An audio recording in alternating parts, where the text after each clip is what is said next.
ہنس لو، خوب ہنسو، اور ہنسنا بھی چاہیے. اب کسی کو کیا فکر ہے، میرے بھی مجھے بھی اگر ٹھیک سے اگر عقل ہوتی اور میں ٹھیک سے مجھے شرم ہوتی، شرم و حیا والا ہوتا، تو میں خدا کی قسم کھا کہہ رہا ہوں تو میں یہ پگڑی نہیں باندھ رہا ہوتا، بلکہ میں کسی جنگل میں چلا گیا ہوتا اپنی غیرت کے لیے پہ ماتم کر رہا ہوتا بغیر نکاح. ابھی صرف بریلی ضلع میں دسمبر سے لے کے اب تک تقریباً 64 لڑکیاں اسلام چھوڑ چکی ہیں، اور کہیں سے کوئی آواز نہیں اٹھ رہی، کوئی تحریک نہیں چل رہی. اگر حضور مفتی اعظم ہند ہوتے تو بے چین ہو جاتے.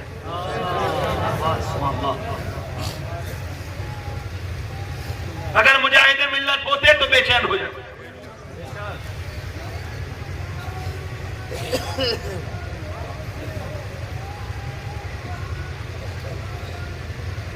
پہلے مسلمان کیا کرتے تھے، جب پریشانی آتی تھی سجدے میں جاتے تھے، اللہ کے سامنے روتے تھے. تمہارے گھروں سے مسلح نکل گئے، آپ نے مجھے اتنا ڈسٹرب کیا کہ میں اپنی تکنیک اور اپنی تقریر سے دور ہو گیا، لہٰذا میرے جیسے آدمی کو کبھی بلایا کرو تو بالکل آرام سے بیٹھ کے تم سن لیا کرو، نہ بھلے اس کے مطلب یہ کہ آدمی اپنی ٹرک سے ہٹ جائے، تقریر کرتے کرتے بھول جائے. اتنی بدتمیزی کرو. اسٹیج سے 2-3 لوگ اتر کے گئے، جب بالکل حضور کی بات بیان کر رہا تھا، بالکل ایموشنل وے پر بات کر رہا تھا، تو اٹھ کے گئے. میں ایسا انسان ہوں. میں یہاں تقریر کے علاوہ آپ مجھے گالی بھی دیں گے نا، جواب نہیں دے سکتے.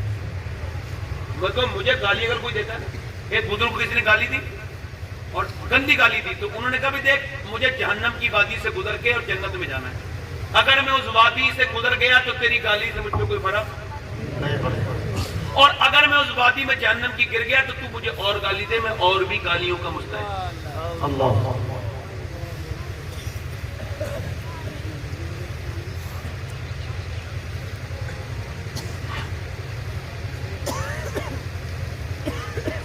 ایک جینس پینٹ پہنتی تھی لڑکی 9 سال پہلے، میں نے اس کے باپ سے کہا کہ اب تمہاری بیٹی جینس کی پینٹ پہن رہی ہے، میں نے دیکھا اس کو، ابھی وہ 10-11 سال کی ہوئی ہے، جینس کی پینٹ نہ پہنواؤ اسے.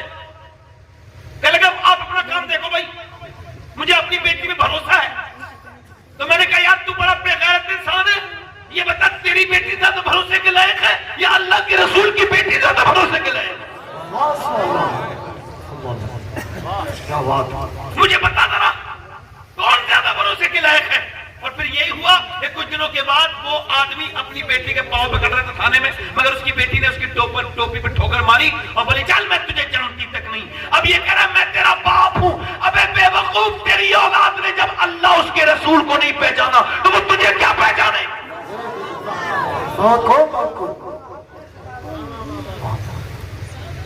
ارے سنو تو توجہ کرو میری طرف. جب ماں ناشتی ہے، باپ ناشتا ہے، شادیاں ہوتی ہیں، سب ناشتے ہیں، پورا گھر بیکار ہے. لڑکی جنہیں آنکھ کھولی ہے، گندی چیزوں میں کھولی ہے، گندی فضاؤں میں کھولی ہے، اس کی ماں ناشتی بھی ہے، میک اپ کر کے پوری دنیا میں گھومتی پھرتی ہے، بے غیرت بے پردہ. اب لڑکی بھی اپنی ماں کو فالو کر رہی ہے، اور کس کو فالو کرے گی؟ ماں کو تو دیکھ رہی ہے. میاں جب اس کی ماں گندی طریقے سے جا رہی ہے، وہ بے پردہ جا رہی ہے. اب لڑکی بھی پھر کالج جانے لگی، غیر لڑکوں کے ساتھ پڑھنے لگی. اب اس نے جب اپنا ایمان چھوڑا تو لوگوں کو لگا بہت بڑی بات ہو گئی، مگر میں یہ مانتا ہوں کہ ایمان اس نے سمجھا ہی نہیں تھا.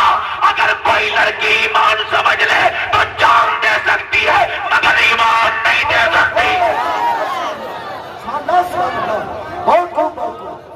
کیا بات ہے.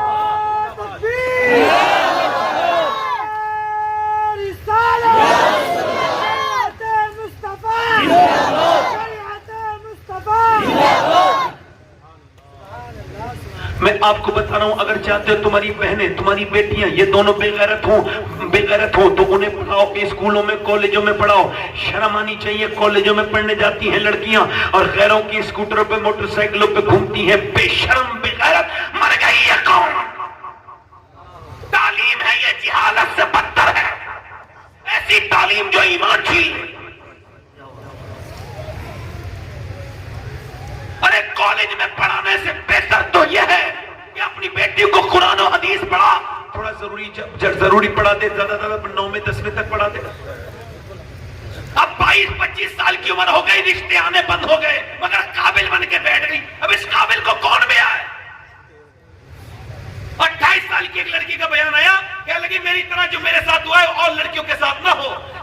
شادی کی عمر کی رشتے آتے تھے، میں منع کر دیتی، میرے ماں باپ بھی ساتھ ہو گئے، اور اب جب میں پوری کوالیفائی ہو گئی، گریجویٹ ہو گئی، تو اب میری عمر وہ نہیں رہی، تو میری جوانی ڈھل سی گئی، تو وہ کہتی ہے اب رشتے مجھے نہیں ملتے، میں پڑھی لکھی ہوں مگر کوئی مجھے بیانے کے لیے تیار نہیں، مجھے گھر میں رشتے نہیں آ رہے، کیونکہ ایک لڑکے کو ایک خوبصورت لڑکی چاہیے، جوان لڑکی چاہیے، 28 سال کی لڑکیاں ہوں، 22 سال کی شادی. میں کہتا ہوں کہ اگر یہ چاہتے ہو تمہاری بچیاں تو بچپن میں 5 سال کی عمر میں ہی پردہ کرا دو. اور پردہ کیسا؟ سر پہ چادر رکھ دو، ایسی بیٹی باہر نکلے نا، بس اتنا کرنا ہے. میری بیٹیوں کو، میری بہنیں جو بیٹھی ہیں ادھر، اچھی عورتیں، ان کو چاہیے کہ جب بچی ان کی 3-4 سال کی ہو تو بس سر پہ دوپٹہ بنانا شروع کر دیں، سر پہ دوپٹہ بنانا شروع کر دیں، کیونکہ جب بچپن میں دوپٹہ بنا دیا جائے تو جان تو نکلتی ہے مگر کبھی سر پہ سے دوپٹہ نہیں ہٹتا.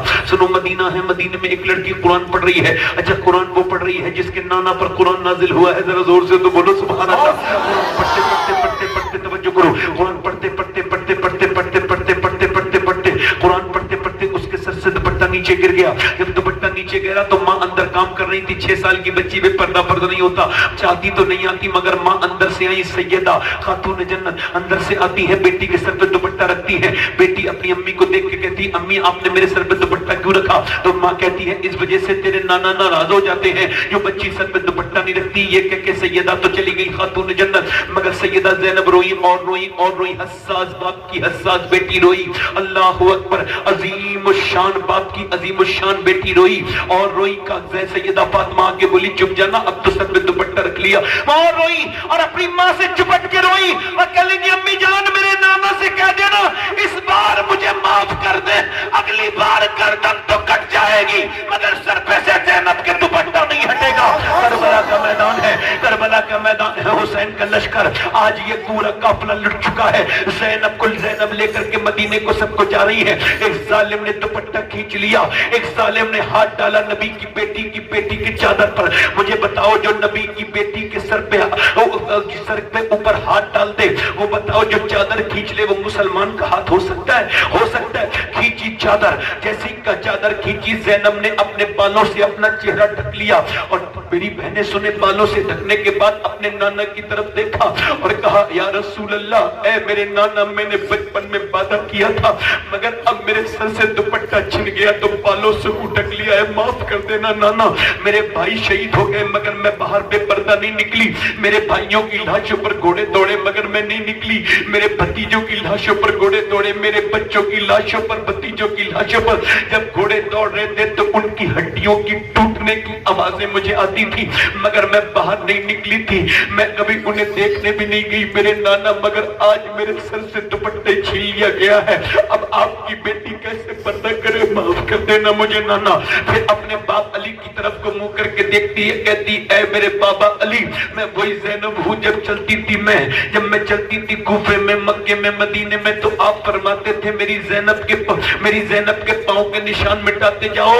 اے حسن حسین جاؤ اپنی بہن کے پاؤں کے نشان مٹاؤ. میں نہیں چاہتا کہ میری بیٹی کے پاؤں کے نشان بھی کوئی دیکھے، مگر اے میرے بابا علی، آج زینب کے سر سے دوپٹہ کھنچ چکا ہے. زینب کی اب مجھے معاف کر دینا میرے بابا علی. امام زین العابدین کہتے ہیں میری پھوپھی 5000 کلومیٹر کا سفر کرتی ہے اونٹنی پر مگر کبھی تہجد کی نماز بھی قضا نہیں ہوئی. اللہ اکبر، ذرا غور کرو. بچپن کا پردہ، ایک انتقال ہو رہا تھا کچھ دنوں پہلے میری رشتہ داری میں، اتنی قریب رشتہ داری کہ میرا پردہ تک نہیں تھا اس عورت سے. وہ 33 سال کی عورت، اس کو پیلیا جونڈس ہوا، مرنے والی تھی. اور وہ کہاں دم نکلنے والا تھا؟ ایمس میں. اب جب ڈاکٹر آیا دم نکلنے کے وقت، ایک دم ڈاکٹر آیا، اس نے اپنی چادر اٹھائی، یعنی دم نکلنے میں 20-25 سیکنڈ ہے، اس نے چادر اٹھائی اور اپنے آپ کو اس نے کور کرنا شروع کیا، پردہ کرنا شروع کیا اور اس کے ہاتھ وہیں پہ رک گئے، دم نکل گیا.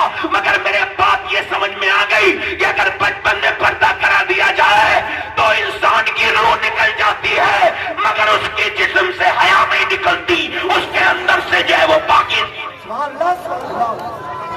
ورنہ تو بے حیا عورتیں کتنی تم کو ملیں گی. اللہ ادھر دیکھو، میری توجہ دیکھو. کیا مسلمان عورتوں کو کوئی بدل سکتا تھا؟ بالکل نہیں، ہرگز نہیں. مگر مسلمان عورتیں کیا سمجھتی ہیں؟ ابھی کچھ دن پہلے زلزلہ آیا یہاں پر جو ہے وہ ترکی میں.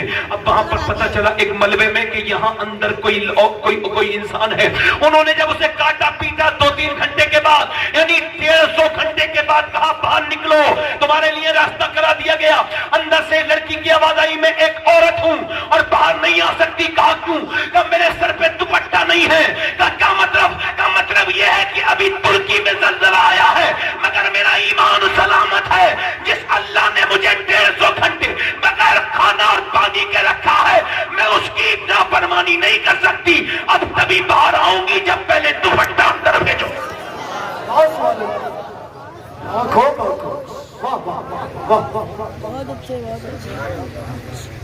عورتوں کے لیے مشعل راہ کیا تھا؟ جناب سیدہ کی ذات تھی، خدیجۃ الکبریٰ کی ذات تھی، امی عائشہ کی ذات تھی۔ اللہ کے رسول کی بیوی قرآن پڑھ رہی ہیں۔ کیا پڑھ رہی ہیں؟ بولو، ادھر دیکھو، کیا پڑھ رہی ہیں؟ کیا پڑھ رہی ہیں؟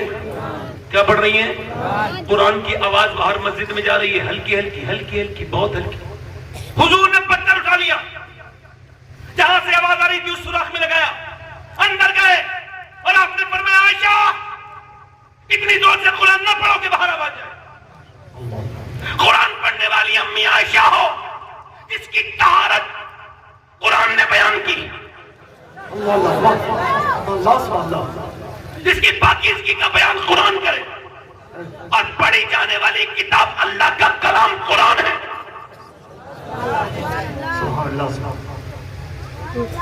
اور جگہ مسجد نبوی ہے، کیا بات ہے، اور سننے والے صحابہ کرام، پھر بھی نبی نے پسند نہیں کیا کہ آواز باہر جائے۔ تو تو جو اپنی بیوی کو اپنے دوست سے باتیں کراتا ہے، اس کے سامنے بٹھا کے چائے پلواتا ہے، اس سے بے تکلف کرواتا ہے، دیوس ہے وہ آدمی جس کی گھر کی عورتیں بے پردہ، ناک مونچھ بنا لی، میں اتنا ہوں، میں یہ ہوں، میں وہ ہوں، بڑا غرور تکبر لے آئے منہ میں یہ ہوں، میں اتنا بڑا ہوں، اور جب شادی میں جا رہے ہیں اپنی بیٹی کو لے کے تو اس کا جسم پہ سخت چست کپڑا ہے، اور یہ جب اندر گئے، بھائی اپنی بہن کو لے کے گیا، شوہر اپنی بیوی کو، باپ اپنی بیٹی کو لے کے گئے، سب سے پہلے اس کو بری نظر پڑی بیٹر کی، اس کے بعد پورے شادی ہال کی، پورے پنڈال کی۔ اس سے پوچھو ارے بے غیرت، جب تیری بہن کے اور بیٹی کے اوپر نظر بری پڑ رہی تھی تو تو نے اپنی بیٹی سے یہ نہیں کہا ارے تو سیکھ سے کپڑے پہن کے کیوں نہیں آئی؟ کیوں کہاں چلی گئی تھی تیری غیرت؟ کہاں چلی گئی تھی غیرت؟ عورتیں بھی سنو، انہوں نے بھی بمبئی کی عورتوں کی نقل شروع کر دی۔ ارے انہیں بتاؤ ذرا، کوئی بتائے تو، یہ ذرا غور کرو، یہ نماز ہے عورت کی، یہ مرد کی نماز ہے، اللہ اکبر، عورت کی نماز اللہ اکبر، مرد کی نماز اللہ اکبر، عورت کی نماز اللہ اکبر۔ یعنی دیکھو آپ جب نماز پڑھ رہے تو ہاتھ اوپر کرتے ہو نہیں کرتے ہو؟ اللہ تے ایسے اللہ اکبر، عورت کو حکم ہے بس یہاں ہاتھ لائے، یہاں ہاتھ لائے، باندھ لے، بس اتنا ہی۔ کیوں؟ اس کے جسم کی بناوٹ اور ہے، مرد کے جسم کی بناوٹ اور ہے۔ اللہ نہیں چاہتا کہ عورت نماز پڑھتے وقت بھی بے پردہ ہو، اس لیے اس نے مرد کی نماز الگ کر دی، عورت کی نماز الگ کر دی۔ ابے تم شادی میں عورتوں مردوں کے کھانے الگ الگ نہیں کر سکتے۔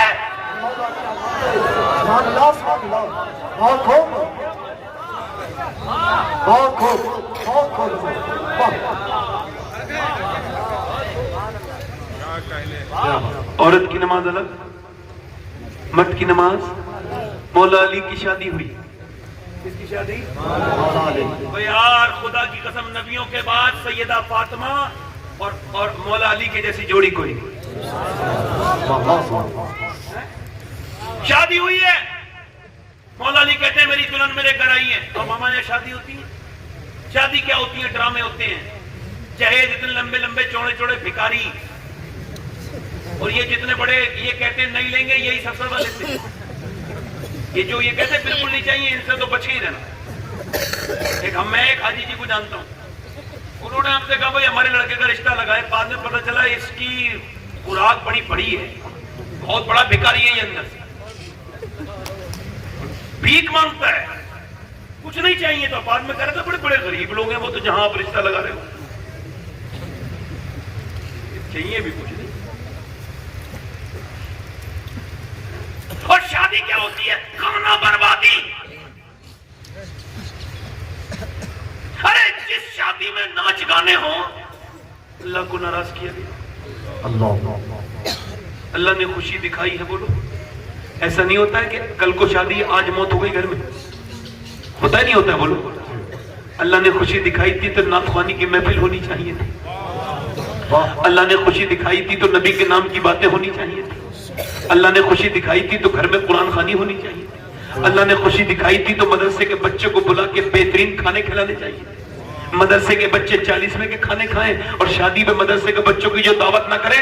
مدرسے کے سارے اسٹاف سے گزارش ہے جو شادی پر اپنے آپ کے بچوں کی دعوت نہ کرے اس کے یہاں کوئی مر جائے پھر بھی تلوار کو مت دے. کیا بات ہے؟ حق ہے، حق ہے، بالکل بے شک. بات کو کیا بات ہے؟ ناچنا ہے شادی میں اور ایک علی کی شادی ہے.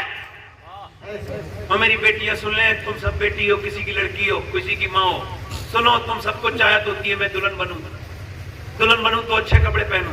مولا علی کہتے ہیں میں اپنے دلہن کے کمرے میں گیا تو میں رونے لگا. میری دلہن نے مجھے دیکھ کے کہا کیا دولہا کوئی شادی کے دن روتا ہے, آپ کیوں روتے ہیں؟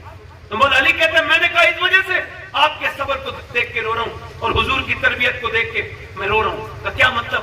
بات یہ کتنی بھی غریب کی شادی ہو ایک جوڑی کپڑے بن جاتے ہیں. میں دیکھ رہا ہوں فاطمہ جسم پہ کپڑے آپ کے 17 ہیں, وہ ایک چادر ہے اور اس پہ 17 پہمت لگے ہوئے ہیں اور آپ کے لب پہ کوئی شکوہ نہیں ہے. نبی کی بیٹی نے سر اٹھا کے کہا اے میرے سرتاج, میرے ابا نے فرمایا تھا اللہ کپڑے اچھے پہننے سے راضی نہیں ہوتا, اللہ پردہ کرنے سے راضی ہوتا ہے. اور تربیت حضور نے اپنی بیٹی کو کیا تربیت کی. ایک دن حضور کی بیٹی حضور سے ملنے آئی ہیں. امی عائشہ بولی عرض کرتی ہے یا رسول اللہ فاطمہ آ رہی ہیں. حضور اٹھ کے کھڑے ہو گئے. بولو تو اس کی طرف سبحان اللہ, سبحان اللہ. یار میرے حضور ایک ہی ذات کے لیے کھڑے ہوتے تھے وہ سیدہ فاطمہ ہی. ذرا زور سے بولو. وہ آئی, حضور اٹھ کے کھڑے ہوئے, جیسی سرکار میرے اٹھ کے کھڑے ہوئے. سیدہ فاطمہ بھی آئیں تو بیٹیوں کے انداز بھی سیدہ نرالے ہوتے ہیں. تو ایسے کر کے آئیں اور آ کر کے یہ جو دوپٹہ ہے نا اس میں ایسے یاد رکھنا میری بیٹی ہو, میں جن کی تمہیں کہانی بتا رہا ہوں نا اگر تم ان کی ہو گئی یاد رکھو بمبئی کی عورتیں تو جہنم کا سامان ہیں, جہنم میں لے جائیں گی. اور اگر فاطمہ کی دل میں محبت ہو گئی تو حضور نے فرمایا فاطمہ کے سارے محبت کرنے والے جنتی ہیں, وہ جنت میں جائیں گے. تو جب نبی کی بیٹی جائیں گے تو کنیزیں بھی ساتھ میں ایسے کر کے دیکھو, ادھر دیکھو یہ چادر بندی ہوئی ہے. کیا فاطمہ کیسی آئی؟ چادر کو کھولا, روٹی نکال کے ابا روٹی پکائی ہے. حضور نے ایک روٹی کھائی, منہ میں لقمہ لیا, رونے. حضور کی آنکھوں سے آنسو. ابا میرے کیوں روتے ہیں میرے پیارے ابا؟ اور کوئی بات نہیں میری بیٹی, 5 دن کے بعد پہلا لقمہ. تو بیٹی بھی سسکنے لگی. ابا پہلے علی 5 دن کے بعد ہی لائے تھے کچھ جو, تو میں نے پہلے جو پیسے ہیں, پھر روٹی بنائی ہے, پھر علی کو اور حسن حسین کو کھلائی, مگر میں نے ایک لقمہ بھی نہیں کھایا. سوچا پہلے اپنے ابا کو کھلاؤ. بیٹیوں کی شادی کر کے بھول جانے والوں, بیٹی شادی کی ہے بیچ دی ہے. اپنی بہنوں کو بھول جانے والوں, بہنیں بیچی ہیں تم نے, بہنوں کے گھر نہیں جاتے. کبھی کوئی دقت پریشانی آیا کرے, 2 بہنیں ہو 3 ہو, سب کو بلا لو اپنے گھر میں دعوت کرو اور دعوت کر کے پھر اپنی بہنوں کے سامنے ہاتھ اٹھا کے کہو آمین کہنا, دعا کرو. آمین کہہ دیا بہنوں نے, انشاءاللہ دعا قبول. توجہ ہے کہ نہیں؟ بہنوں کے گھر جایا کرو. بہنیں ہوتی ہیں, پیاری ہوتی ہیں, مرتے دم تک اپنے میکے کو نہیں بھولتی. غلطیاں سب سے ہو جاتی ہیں. بہن نے تھوڑا بہت پریشان کر دیا, معافی مانگو. بہنوں کو منا لو, بیٹیوں کو منا لو, پیار کرو بیٹیوں, ان کے گھر دے کے آیا کرو, ان کی خدمت کیا کرو, کبھی محتاج نہیں ہوگے. بہنوں سے محبت کیا کرو. بہن ہوتی ہے, بہن سے بیٹی ہوتی ہے, جایا کرو بیٹیوں کے پاس. ایک دن اللہ مولا علی کہتے ہیں میں اپنے گھر میں 15 دن کے بعد آیا ہوں. رمضان کا مہینے میں نے یہ حدیث 21ویں رمضان کو بیٹھ کے مدینے میں پڑھی تھی. آپ کو بیان کر رہا ہوں. کہتے ہیں میں اپنے گھر آیا, میری بیوی نے دروازہ کھول کے مسکرا کے سلام کر دیا. یعنی یہ میری بہنیں جو بکری کے برابر تعویذ باندھے ہوئے ہوتی ہیں اور بد اخلاق ہوتی ہیں, دنیا کی منحوس ترین عورت کی